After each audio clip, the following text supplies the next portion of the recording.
Hey guys, Kate here from Emerald Minecart, and welcome to Emerald News. Now, before we get on with our three news stories, with one of them being really old, one of them being somewhat old, and one of them being somewhat recent, we have to talk about a loss. Today, my recording software caused my computer to crash, and when I loaded back up to go back to the survival world, my survival world was gone. All that work, all that effort, just thrown away. Why? Because my recording software decided to crash, causing the game to freeze, causing me to have to unplug my computer / restart it. And when I went back on to go back to the village, I found it was gone. So yeah, another reason why I'm getting really close to throwing my computer out of the window. But anyways, let's get back to the stories. First one, which is a really old one, which there's actually going to be a Fan-Remaster of Half-Life 2. And the best part is, this is actually going to be Valve approved. So, again, this was like from a good while ago. And yeah, this was like a few months ago. And I don't know if it's on Steam, but to be honest, like I've always thought like why people didn't make a fan remaster of Half-Life 2. Like, again, Half-Life 1 is the reason why Half-Life even begun, and like Half-Life 1 was the thing that got Valve off the ground. But still, maybe try not to oversaturate the Half-1 remakes and remasters, guys. Maybe try to remaster Half-Life 2, or hell, maybe even ask Valve if you could make a Half-Life 3. Like, it's not that hard. Come on. It really isn't. Like, sure, it's hard legally, but you could just try and ask if you could. But yeah, and although that I never have played any of the Half-Life games, I do happen to like Half-Life mostly for the story, and I freaking love Gordon Freeman. But seriously, am I the only one who thinks if there was ever a live-action Half-Life movie, Robert Downey Jr. should play Gordon Freeman?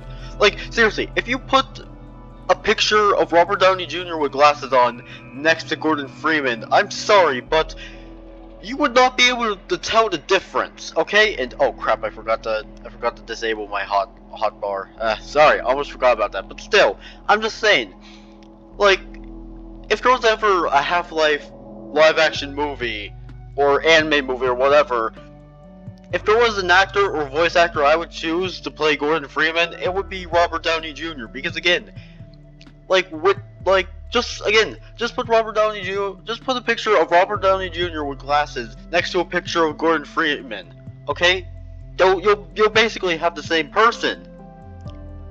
But still, that, like, seriously, if there is someone out there who can animate like Iron Man's lines, but they're coming out of Gordon Freeman's mouth, please. But anyways, next story. Hold on. Wait.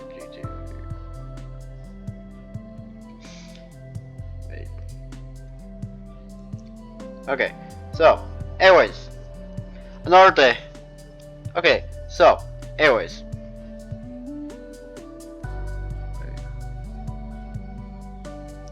Okay. So, anyways. The next thing, which is somewhat old but somewhat new, there is going to be a remaster of 3 GTA games. GTA 3, GTA San Andreas, and, well, another GTA game. But San Andreas, and again, just like with the Half-Life series, I never have played any of the GTA games. But again, I am a fan of them, especially the character from GTA 5, specifically Trevor. Because here's the thing, and a type of character, like one of the type of characters I happen to like are the psychotic characters. And Trevor Phillips, which, yeah, that's correct. I'm sorry if I got that wrong. That guy, if you know the GTA series and know that character, you would know that, yeah, he is batshit insane. And those are one of the type of characters I like. The characters that are somewhat batshit insane, or really batshit insane. So yeah. Like, it will be coming soon, so let's hope that these aren't. So let's hope that no SJW stuff tries to ruin this. Oh wait, there was already leaks of these games being censored for modern audiences. And when you hear something is being censored for modern audiences, either they're going to censor some jokes that wouldn't fly today, or they're just going the SJ, or the latter, they're just going the SJW route to appeal the SJWs who, in my honest opinion, should be left on an island and have to fight each other to the death. But just because I say that, does not mean I'm promoting violence. YouTube, please do not terminate me. I want to stay on YouTube. I swear, I'm not promoting violence, okay? Okay, so, anyways, last story, which this one is actually fairly recent. But Fortnite recently made a new mode called Imposters Mode, which happens to be a lot like Among Us. Which, yeah, that's right. Like, so yeah, that's right.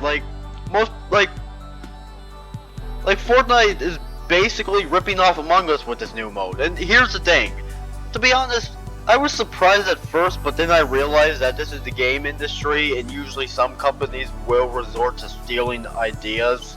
So yeah, that part didn't really surprise me. And hell, even Among Us, even the developers of Among Us have said what they wanted to say about this situation. And I haven't saw the tweets, but all I know is I don't think they're pleased about this.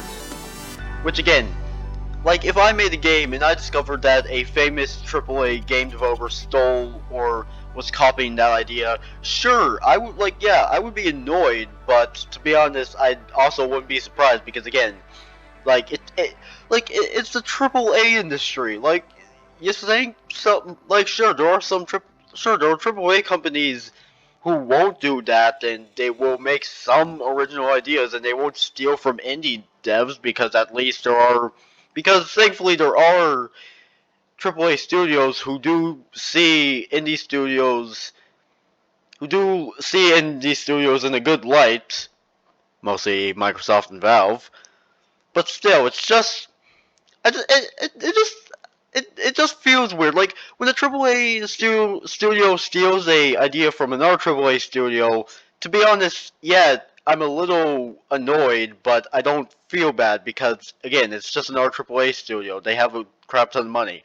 But when a AAA studio steals something from an indie studio, which please know the indie studio isn't as big as a AAA studio because it's just a bunch of independent game developers who like to do coding, who like to do the things they want to make and make the things they want to make. I know that doesn't make sense that much. I'm sorry.